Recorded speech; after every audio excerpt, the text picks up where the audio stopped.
warahmatullahi wabarakatuh. Di materi kita hari ini kita akan lanjut ke materi basis data relasional. Ini bisa dibilang sebagai materi inti ya dari kuliah kita satu semester ini untuk di konsep. Jadi pada relational database atau database relasional, basis data itu akan disebar ya, atau dipilah-pilah bahasanya, atau dipecah dalam berbagai tabel dua dimensi. Jadi di dalam relational database yang dipakai untuk menyimpan data itu adalah tabel ya, dia sifatnya tabular. Kalau sudah berbicara tentang tabel, pasti kita akan mengenal yang namanya itu baris sama kolom, ya kan? Baris itu yang dia ke bawah, baris 1, baris 2, baris 3, kolom itu yang ke samping. Kolom pertama, atau kalau di Excel kolom A, kolom B, kolom C, kolom D, dan seterusnya. Dan di setiap pertemuan baris dan kolom itulah item-item record data itu ditempatkan.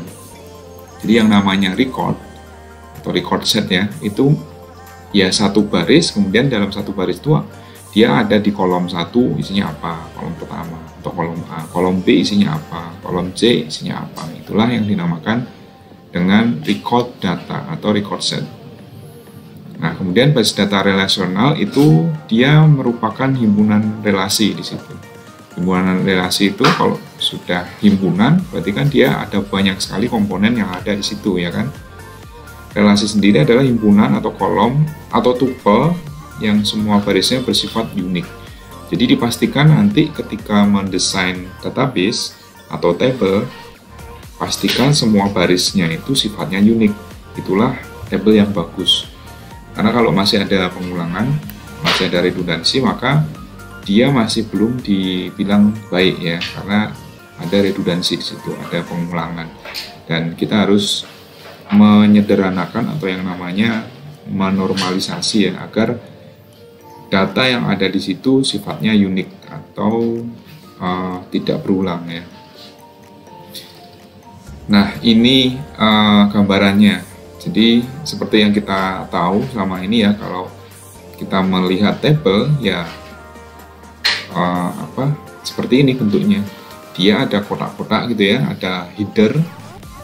Header itu yang atas ini ya, ID anggota, nama anggota, alamat anggota, itu adalah judul fieldnya atau judul kolomnya. Dan di bawahnya inilah yang akan kita isikan datanya, data ID anggota sekian, nama anggota sekian. Dan ini kalau baris antara ID anggota, nama anggota, alamat anggota, TTL, status itu dia menjadi satu kesatuan informasi atau data ya. Di situ ada data nomor anggota sekian ini, nama anggotanya Triana Silviana, kemudian alamatnya di Tanjung Priok, TTL sekian, statusnya mahasiswa. Itu merupakan satu record data. Dan seterusnya sama. Tinggal nanti ada berapa kolom dalam satu tabel seperti itu. Kalau di sini di tabel anggota kita lihat ada 1, 2, 3, 4, 5. Ada 5 kolom, 5 field. Kemudian ada berapa record data atau berapa baris? 1, 2, 3, 4, 5 juga. Jadi ke bawah ini baris, samping itu adalah field atau kolom.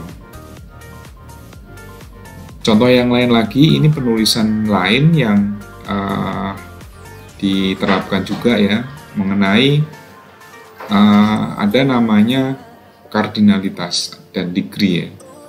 Jadi misalkan diketahui tabel student itu seperti ini, ada 5 kolom, kemudian recordnya ada 3. Kemudian kalau kita menuliskan dengan bentuk yang lain, bisa ditulis seperti ini.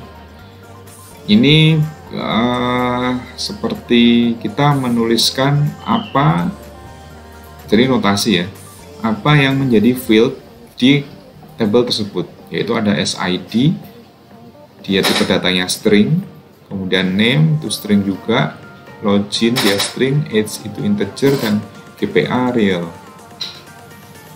Seperti ini. Dia merupakan instan dari relasi student. Jadi tabel kata lainnya adalah relasi atau entitas. Jadi tergantung nanti sudut pandangnya yang mana gitu. Tabel itu kalau sudah menjadi fisik sebenarnya. Kalau menjadi masih konsep, dia dibilangnya entitas. Memiliki kardinalitas 3, degree-nya 5. Berarti kan 3-nya itu kardinalitas ya, recordnya. Kemudian degree-nya adalah bentuk kesampingnya, yaitu kolom atau field. Ini merupakan sudut pandang lain di sumber yang lain gitu. Dan kemudian kita mengenal yang namanya primary key atau kunci primer, merupakan bentuk kolom atau field utama yang dia itu tugasnya mewakili kolom yang lainnya. Kita sudah sempat singgung ini di pertemuan sebelumnya, di materi sebelumnya, yang tujuannya untuk menghindari pendobelan data atau redundansi. Tujuan yang lain untuk relasi juga nanti, untuk memasangkan atau merelasikan dengan tabel yang lain. Proses mewakili dalam tabel tersebut, tabel yang berelasi atau database relasional ya. Kalau di database relational database management system, dia mestinya ada primary key karena sifatnya adalah berelasi. Sedangkan relasi itu terjadi kalau tabel itu memiliki primary key, yang kemudian primary key ini digunakan untuk merelasi dengan tabel yang lain. Kalau nggak ada relasi, kalau nggak ada primary key-nya, berarti ya belum bisa untuk direlasikan gitu, karena wakilnya belum ada, atau ID ya, atau ketuanya lah ya, dianalogikan seperti itu. Jadi ketua dari tabel itu belum ada, jadi harus di-create dulu untuk bisa connect dengan atau berelasi dengan tabel yang lain. Biasanya atau umumnya notasinya adalah bintang di beberapa software konsep ya, untuk mendesain relasi gitu. Ada lagi yang di garis bawah, ada yang dicetak tebal, macam-macam. Cuman umumnya seperti ini, atau tanda kunci kalau di Access ini, Microsoft Access, kalau kalian pernah mendesain form atau database, di situ ada tanda kunci yang dipakai. Dan setiap tabel hanya diperbolehkan memiliki satu primary key. Jadi ya karena ketua kan di mana-mana satu ya, kalau dalam satu kumpulan ketuanya pasti satu. Ada lagi yang namanya foreign key atau kunci asing. Kunci ini didapatkan dari tabel yang lain, atau fungsinya digunakan untuk merelasi dengan primary key yang ada di tabel lainnya. Dalam satu tabel memiliki satu primary key, dan apabila primary key ini berelasi dengan tabel lain, maka dia disebut foreign key. Jadi kalau primary key-nya itu dia merelasi ke tabel yang lain, maka nanti primary key tersebut di tabel yang lain berubah menjadi foreign key. Nanti contohnya ada ya. Biasanya tandanya bintang 2. Dan setiap tabel boleh memiliki foreign key lebih dari satu karena tergantung relasinya. Kalau relasinya dia satu, pasti ada satu foreign key, satu primary key, satu foreign key. Kalau relasinya dengan dua tabel, berarti ada dua foreign key karena ada dua tabel yang berelasi di situ. Ini contohnya ya.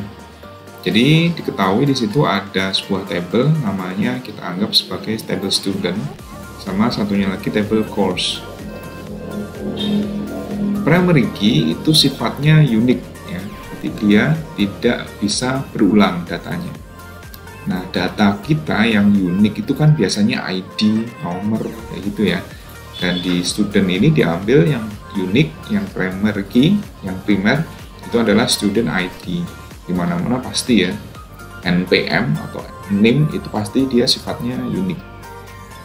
Itu ada student ID, dia pasti unik, datanya sekian. Kemudian dia berelasi dengan sebuah tabel namanya course.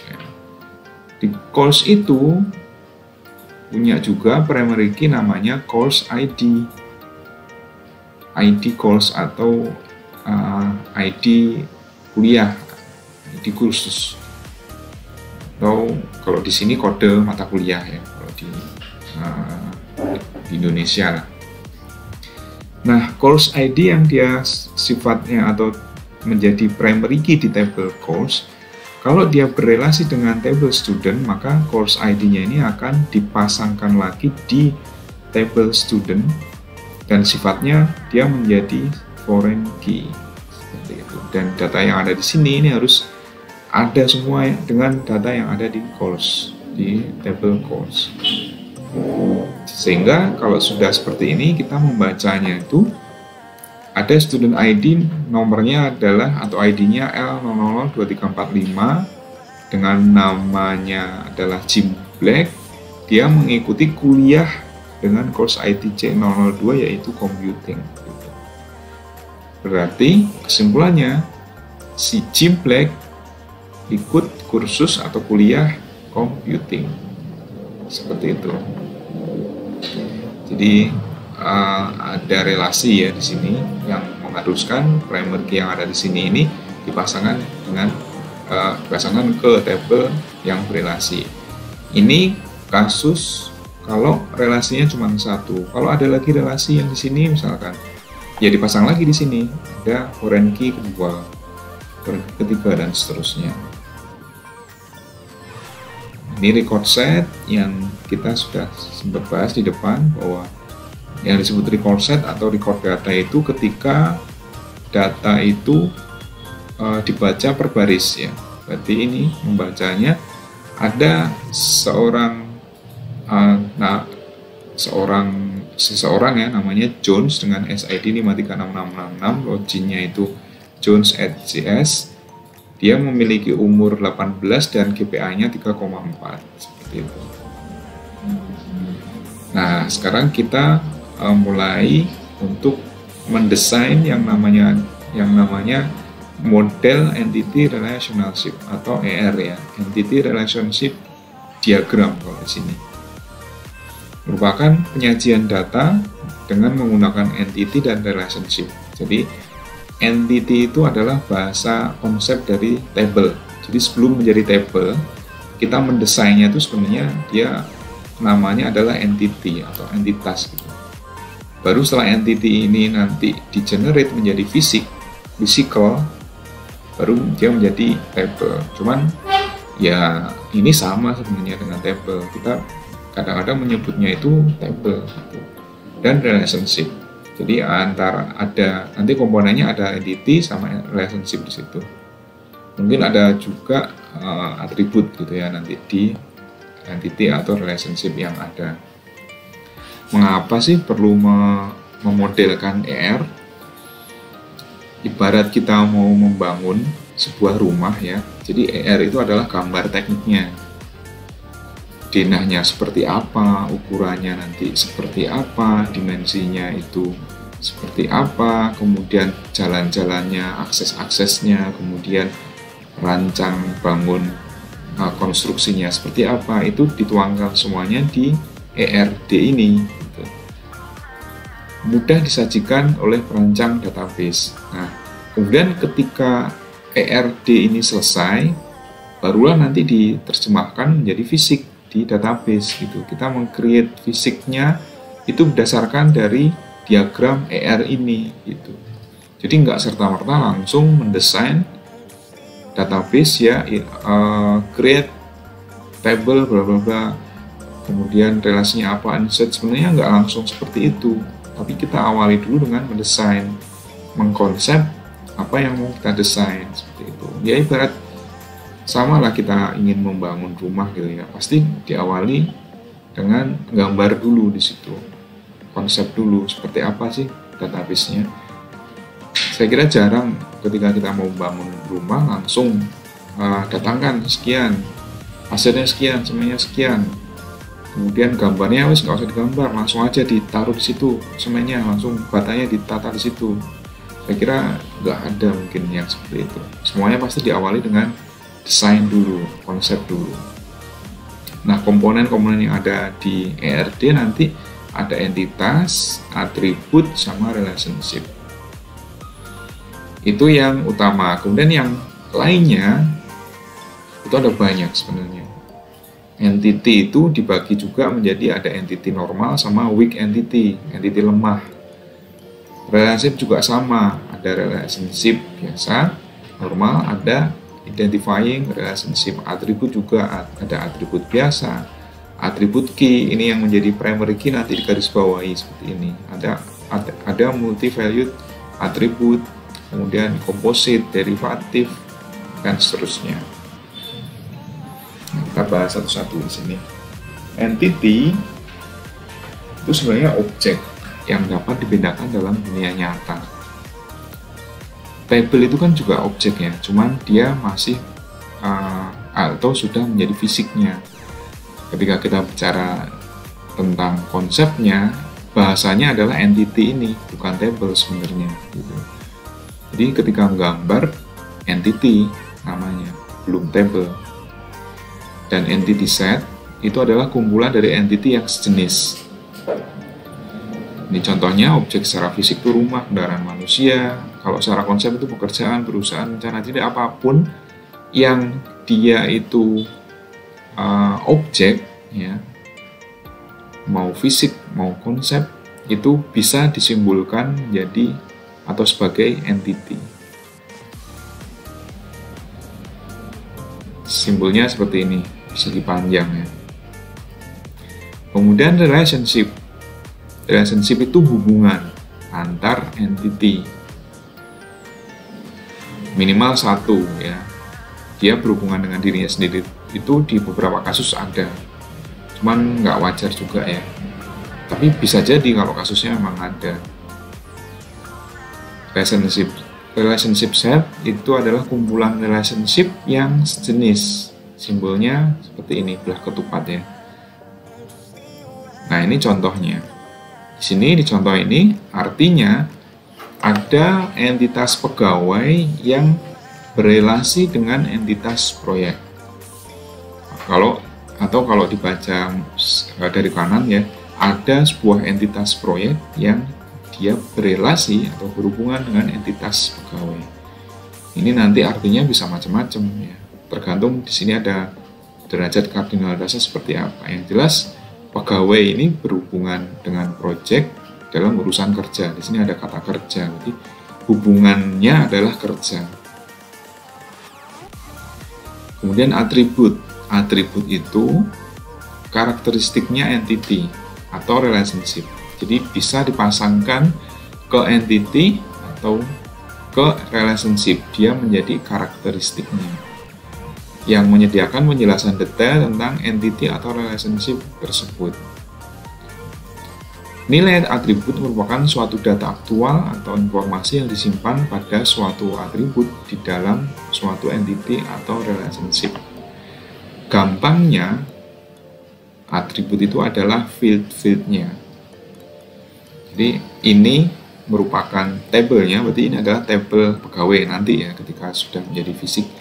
Dan atribut dia merupakan kolom-kolomnya, field-fieldnya. Jadi nanti ada atribut pertama, kedua, ketiga, keempat, dan seterusnya. Karena satu tabel biasanya ada banyak mempunyai field. Atau di sini sebuah entity dia memiliki banyak atribut situ. Simbolnya boleh elips seperti ini atau model seperti ini ya. Tapi yang sering tuh ini yang atas. Kemudian jenis atributnya, yang pertama itu atribut normal ya. Atribut normal itu yang nggak ada apa-apanya kayak tadi. Jadi dia bukan apa-apa, ya wis data biasa atau kolom biasa nantinya. Kemudian ada atribut key. Key itu yang bertugas sebagai primary key. Pegawai itu kan primary key-nya NIP ya. Maka NIP inilah yang dia di garis bawahi sebagai simbol bahwa NIP ini merupakan entity key ya, key entity, entitas kunci. Gitu. Kemudian ini simpel ya, nggak lahir ini. Kalau atribut multi-value ini memiliki sekelompok nilai untuk setiap insan entity. Contohnya kalau di kasus ini adalah gelar. gelar itu bisa jadi lebih dari satu, sehingga di sini bisa di breakdown lagi sebenarnya, gelar 1, gelar 2, atau gelar depan, gelar belakang, seperti itu. Makanya simbolnya dibuat ganda seperti ini, dia menandakan atribut multi value, dan bisa di breakdown lagi, dijabarkan lagi menjadi 2 gitu ya. Kemudian atribut komposit. Atribut komposit itu atribut yang terdiri dari beberapa atribut yang lebih kecil dan memiliki arti tertentu. Ini mirip dengan multi value ya. Kalau ini kan sama ya, gelar. Kalau ini komposit artinya nama besar yang ada di sini itu merupakan gabungan dari nama depan, nama tengah, dan nama belakang. Seperti itu. Jadi ini dipecah lagi menjadi 3 atribut: first name, middle name, sama last name. Seperti itu. Di kasus tertentu, nggak semuanya seperti ini, bahkan bisa langsung ya, nama depan langsung nama tengah, langsung nama belakang, nggak usah pakai ini, itu ada. Jadi tergantung kasus yang diminta seperti apa. Kemudian ada atribut derivatif. Atribut derivatif itu artinya atributnya itu bisa dihasilkan dari atribut yang lain. Jadi nggak wajib ada gitu. Misalkan di sini pegawai, ada atribut derivatifnya adalah umur. Sedangkan di situ ada atribut simpelnya tanggal lahir. Umur itu kan hari ini dikurangi tanggal lahir kan gitu ya. Muncul jadilah umur atau hasilnya umur. Sehingga ini bisa dihilangkan sebenarnya. Kita nggak perlu menyimpan umur seseorang itu di database. Tapi umur itu disimpan atau dihitung nanti saja di program. Cukup berbekal data tanggal lahir. Yang penting tanggal lahirnya ada, tinggal nanti di aplikasi hari ini dikurangi tanggal lahir, itulah umur seseorang di hari itu. Seperti itu, sehingga atribut umur ini menjadi derivatif ya, yang dia keberadaannya itu tidak wajib ada karena bisa dihitung, bisa dihasilkan dari atribut yang lain. Nah, ini adalah contoh model entity relationship diagramnya. Simple ya kelihatannya. Jadi hanya berupa bulat-bulat, kotak-kotak, sama ketupat, kemudian ada garis, terus kasih tulisan. Udah sih sebenarnya seperti itu aja. Dan toolsnya itu ada banyak sekali. Membuat ini tuh ada banyak sekali. Tools mulai dari yang gratisan, kemudian kemudian kita pakainya secara cloud, secara online di browser ya, di website, sampai dengan yang berbayar. Itu ada semua. Dan nanti kita ada praktek untuk membuat ini gitu. Dan kasus yang ditampilkan di sini ini ceritanya seperti ini. Jadi ada sebuah entity namanya kelompok film. Dia berrelasi dengan entity yang lain namanya film. Derajat kardinalitasnya adalah 1/n. Artinya satu buah kelompok film dikelompokkan menjadi banyak sekali film. Nah, di dalam kelompok film itu kolomnya adalah ada jenis, ada data jenis, dan ada harga sewa. Kemudian di entitas film, fieldnya, atributnya adalah kode film, judul, jumlah keping, dan jumlah film. Contoh sekarang, kelompok film itu kayak genre lah. Misalkan kelompok film horor, kelompok film action. Dia dikelompokkan atau kelompok gitu ya, ke sebuah film yang banyak gitu. Jadi film A dia genrenya horor, film A nemu lagi horor lagi, film B dia action, film C drama. Nah, seperti itu. Jadi horor yang ada di sini itu satu record set horor. Tapi bisa dipakai oleh banyak sekali judul film, kode film yang ada di sini ya. Kalau di sini karena primary key-nya adalah kode film. Bisa dipakai oleh banyak sekali film. Ya kan? Kita tahu genre film horor tuh ada berapa film kan, seperti itu. Kemudian relasi yang kedua sama. Ada sebuah relasi namanya menyewa yang menghubungkan antara entitas film dengan entitas customer. Derajat kardinalitasnya adalah N to M, artinya banyak ke banyak ya. Banyak buah film bisa dipinjam atau disewa oleh banyak customer. Jadi di sini di customer entitasnya, atributnya dan nomor identitas, jenis identitas, nama, alamat. Ini simpelnya seperti ini. Kemudian dia bisa menyewa film dari jumlah film tertentu dengan kode film tertentu, judulnya ini.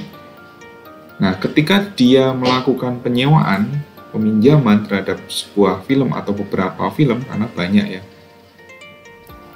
dia menghasilkan atau menimbulkan data baru. Apa aja data barunya? Yaitu kode sewa, tanggal sewanya tanggal berapa, kemudian tanggal kembalinya tanggal berapa. Kemudian ada derivatif ya, di situ ada total film yang dipinjam, total harga, denda. Jadi semua yang ada di sini itu ada ketika terjadi transaksi antara customer dengan film dalam hal menyewa. Seperti itu. Ini baru ada datanya. Ini derivatif ya, karena total film kan bisa dijumlah aja berapa list film yang dipinjam. Total harga juga bisa dipinjam jumlah. Misalkan di sini harganya berapa, ini kurang di sini berapa gitu ya. Dendanya ada nggak denda? Belum muncul kalau belum masa tenggaknya ya. Ketika sudah tanggal kembalinya lewat, baru ini muncul dendanya. Seperti itu. Jadi cara membacanya seperti itu. Tentu masih ingat ya, kalau ini simbol entitas, nantinya akan menjadi tabel. Ini simbol atribut, nantinya akan menjadi field ya, atau kolom-kolom di entitas ini. Misalkan ini merupakan relationship, yaitu nama dari relasi antar entitas. Jadi nanti kita akan coba membuat ini gitu, dan mengartikannya seperti apa. Nah, ini yang kita bahas urusan ada derajat dari relationship. Kita kenalkan yang pertama adalah derajat 1, di mana relasi itu terjadi dari dan ke entity itu sendiri. Misalkan contohnya di situ adalah pegawai lapor pegawai. Artinya seorang pegawai melaporkan dirinya sendiri atau melapor ke dirinya sendiri gitu. Ya misalkan dia jabatannya sama gitu ya. Dan memang sistem yang ada seperti itu. Jadi ya seperti itu. Dia berelasi ke dirinya sendiri. Kemudian yang kedua adalah derajat 2 atau binary degree. Binary degree ini normal sama kayak tadi ya, ada dua entitas yang saling berhubungan melalui satu buah hubungan, yaitu kerja di sini contohnya. Pegawai bekerja di proyek atau proyek mempekerjakan pegawai misalkan. Ternary degree itu adalah derajat ketiga di mana ada 3 entitas yang berelasi menjadi satu. Pegawai, proyek, dan kota itu saling berelasi dengan yang namanya relasi kerja. Sehingga membacanya ya pegawai kerja di kota. Kota mempekerjakan pegawai. Kota terdapat proyek. Nah, proyek itu ada di atau dikerjakan di kota. Seperti itu. Karena belum ada derajatnya, itu masih membacanya masih secara umum seperti itu. Jadi bukan satu proyek dikerjakan di satu kota, masih belum seperti itu karena di sini belum ada notasinya. Jadi masih proyek dikerjakan di kota. Entah itu kota A atau satu kota, 2 kota, belum muncul di sini. Nah, baru disinilah nanti dimunculkan ya, yang namanya adalah kardinalitas atau derajat relasi. Dia menunjukkan jumlah maksimum entitas yang dapat berelasi dengan entitas pada himpunan entitas yang lain. Gitu. Ada 4 di sini jenis derajat kardinalitasnya. Yang pertama adalah one to one, atau di bahas dulu semuanya ya, one to many, many to one, dan many to many. One to many sama many to one tuh hanya dibolak-baliknya di sini. Yang pertama sekarang adalah one to one, di mana setiap entitas hanya dapat berhubungan paling banyak dengan satu entitas lagi di himpunan yang lain. Jadi saling berpasangan itu, nggak ada yang double, nggak ada yang merujuk ke satu entitas, satu data. Ilustrasinya seperti itu. Jadi 1 dia berrelasi dengan 5, 2 dengan 6, 3 dengan 7. Nggak ada yang 2 ini ke 5 juga, 2 ke 7 juga, nggak ada. Atau 1 atau 5 ini dia dari 1 dan dari 2, itu nggak ada. Semuanya berpasangan satu-satu. Penulisannya seperti ini. Ini notasi yang lain ya, yang kalau kita membacanya adalah seorang pegawai, karena ini 1, memiliki sebuah kendaraan, atau satu kendaraan atau sebuah kendaraan dimiliki oleh satu pegawai. Misalkan seperti itu, notasinya seperti ini. Jadi dia memetakan persis ke 1, karena notasinya 1, one to one. Sekarang yang kedua adalah one to many. Artinya setiap entitas di himpunan asal atau di himpunan A di sini dapat berhubungan dengan banyak entitas pada himpunan B. Jadi 1 yang ada di sini boleh merujuk ke 2 entitas atau lebih, karena many di situ. Sama ini one to one dengan many to one itu sama, hanya dibolak-balik saja sebenarnya. Ini dibolak-balik kan, himpunan di A-nya itu many, banyak, B-nya itu 1. Kalau dibaca menjadi seperti ini. Ini misalkan yang many to one. Nanti kalau one to many tinggal balik aja. Many to one, kasus ini artinya banyak pegawai yang kerja di satu departemen. Ya, satu departemen itu isinya banyak sekali pegawai. Kalau dibaca dari kanan, satu departemen atau sebuah departemen memperkerjakan atau ada banyak yang kerja itu banyak pegawai. Seperti itu. Jadi ini adalah relasi many to one. Kalau one to many ya tinggal seperti ini, bacanya dari sini misalnya, atau ditulis lagi di sini. Yang ini 1, yang ini n. Apa yang mengisyaratkan 1 ke n? Banyak kasus ya. Kalau di sini dicontohkan pegawai dengan departemen. Nah, kemudian many to many. Bagaimana dengan n to n, many to many? Artinya berarti setiap entitas di himpunan A itu dapat berhubungan dengan banyak entitas pada himpunan B, begitu juga sebaliknya. Jadi ini udah bebas ya. Yang di kiri itu mau merelasi dengan yang berapapun yang di kanan itu bisa. Atau yang di kanan ini mau merelasikan ke banyak sekali yang ada di kiri, itu bisa juga. Contohnya ini. Ada simbol yang menyatakan MN, ada yang NN seperti itu. Jadi tergantung simbolnya. Di sini contohnya adalah banyak pegawai, dia bekerja di banyak proyek. Kalau dibaca dari kanan berarti banyak proyek yang mempekerjakan banyak pegawai. Ya, jadi artinya di sini pegawai itu masing-masing punya banyak proyek gitu. Dan di sini juga sama, proyek itu banyak dan di dalamnya banyak juga pegawai yang saling ada di beberapa proyek tersebut gitu. Jadi ini bisa pegang banyak proyek dan satu proyek bisa dikerjakan oleh banyak pegawai. seperti itu.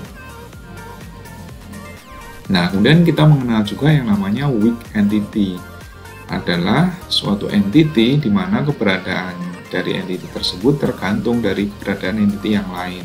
Tadi ya, entity yang merupakan induknya disebut identifying owner dan relationship-nya disebut identifying relationship. Makanya muncul nanti ada identifying relationship gitu. Himpunan entity owner dan entity lemah harus berpartisipasi dalam himpunan relasi one to many, yang berarti satu owner lebih banyak entity lemah gitu. Ini contohnya. Weak entity itu ini. Kalau ini identifying relationship yang bisa ada karena adanya weak entity ini. Tanggungan dicontohkan di situ. Tanggungan ini muncul kalau pegawai kan tanggungannya keluarga ya di situ. Ada berapa anak? Istri 1 ya. Anak berapa? Kalau anaknya 2, berarti hitungannya kan beda dengan yang pegawai anaknya 1. Seperti itu. Sehingga tanggungan ini muncul sesuai dengan data anak yang ada di situ. Yang kemudian dia bisa dimiliki oleh pegawai atau bisa juga tidak dimiliki oleh pegawai, tergantung punya tanggungan nggak. Gitu ya. Kalau memang ada ya berarti ada milik, berarti tanggungan ini ada datanya. Kalau nggak ada, ya dia berarti nggak ada datanya di sini. Gitu. Dan ini pun tidak semuanya terisi, tergantung kondisi dari pegawai ini, entitas pegawainya di situ. Apakah dia punya tanggungan atau sudah berkeluarga atau belum. Itu saya kira untuk materi hari ini, materi kali ini. Sampai bertemu lagi di video selanjutnya. Assalamualaikum warahmatullahi wabarakatuh.